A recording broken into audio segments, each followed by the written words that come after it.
it in the middle line, right? Yes. So open a little bit.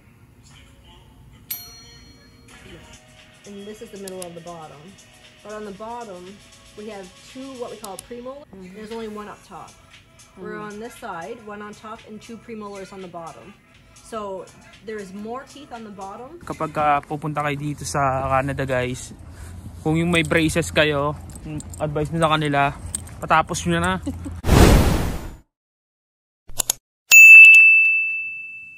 What is up guys? Welcome back to our channel. And yan, for today's video, gagawa na naman tayo ng panibagong video for today. And nilakad kasi kami. Like as usual, meron tayong pupuntahan para maayos na ang kanyang ipin. So dito tayo ngayon sa sasakyan at pinapainit na itong sasakyan natin. Nantay na lang natin si Darlene, makabiyahe na tayo. So today is February 29. Ang oras ngayon is 11:35. Malapit na naman daylight saving time. Babalik na naman ng 13 hours in difference yung oras mula dito sa Pilipinas. So yan, today na lang tayo, chill lang tayo guys. Napakatagal na nito namin na pinupuntahan yung dentist si Darlene, and almost half na siya ng contract nung pinirmahan niya doon sa dentist na yan. And hopefully meron man lang progress yung pag-adjust ng ipin niya guys, no? Yun nga, sa mga nagbabalak na magpunta dito na merong braces at gusto nyo magpa-adjust dito sa Canada or magpaalis ng braces dito sa Canada, I do suggest na gawin nyo na yan kung nasan man kayo nag-i-stay ngayon, sa Taiwan, sa Pilipinas, sa Dubai, or kung sino man yung nanonood dito na makarelate sa ganitong mga pangyayari guys, no? Yung meron kang brace tapos nagpunta ka dito sa bansang Canada, magpa-adjust, magpa-tanggal ng brace, napakahirap kasi, and then sobrang pricey talaga niya. Ang worth na nagastos namin dito guys, tumataging-ting na $1,300 na ang nagastos ni Darlene sa pagpapa-adjust ng ngipin niya. And hopefully this year is matanggal niya na yung braces niya sa ipin. So ayun guys, samahan nyo kami for today's video. Tara, let's go.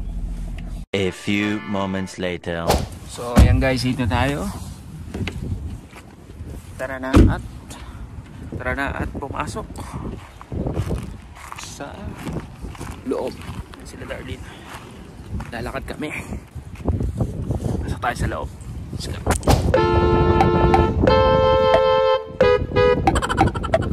Ba't ako si Mangot? Bawal yung ganyan dito sa loob? Oh no. Bawal yung ganyan. Ako si Mangot.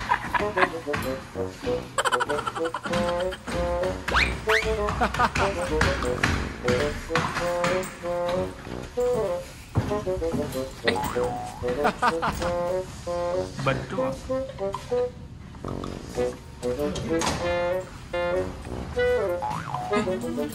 Yes.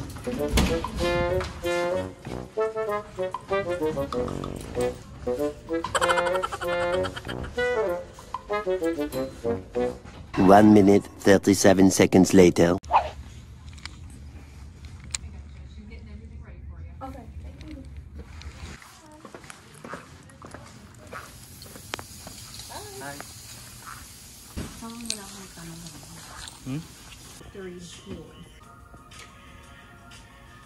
Can I ask you a question before we start? At eto na nga guys, ang sabi ko kay Darlene siya mag voice over nito kasi hindi ko alam yung pinag-uusapan nila dito guys. Tara, tignan natin ang talent niya. Let's go! Yes! Hey. So, ayun na nga, guys, Kasi, as you guys know, binigyan ako dyan ng 2 options para sa aking ipin. So, yung option 1 is yung 6 months lang. Ewan ko kung ano yung aayusin nila sa ipin ko nung 6 months lang. And then, sa option 2 is, ang sabi nila sa akin, tatanggalan nila ako ng isang ipin para maayos yung midline line nung ipin ko sa upper teeth ko. Ang pinili kong option is option 2.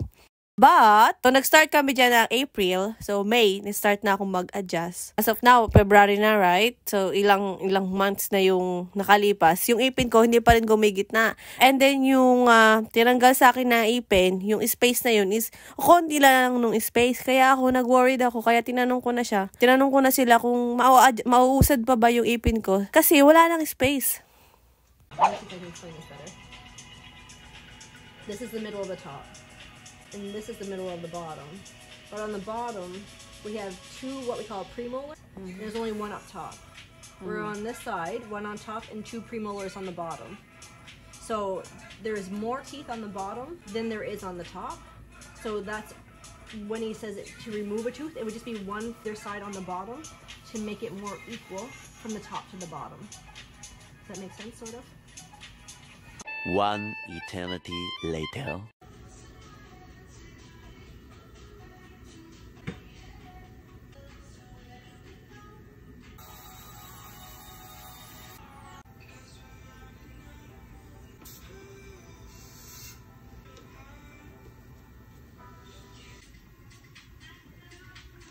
Oh, that's your fun stuff. Yeah. That's it for you, yeah. Anywhere there is fine. Okay. Yeah, and then we have you begin on April 25th at 1:30. So that will be the orthodontist will be here, and we'll see where things are then too. 1 minute, 37 seconds later. So, yan guys. Pauwi na kami. Kamusta naman? Kamusta naman? Di ka na yun? Ano lang ako nakakita ng hanggang sa dulo nilagyan, no? Kasi guys, kaya nilagyan siya. Kasi yung katabi ng bagang ko, bumababa siya.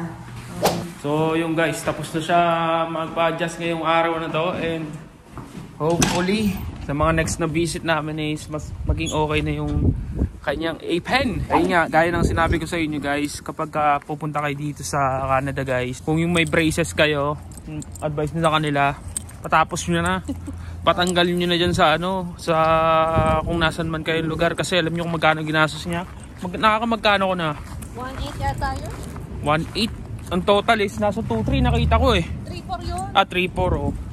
Ang total na babayaran niya is 3,400. So yun guys, we suggest na kapag ka kayo, meron kayong braces, patanggal nyo na guys.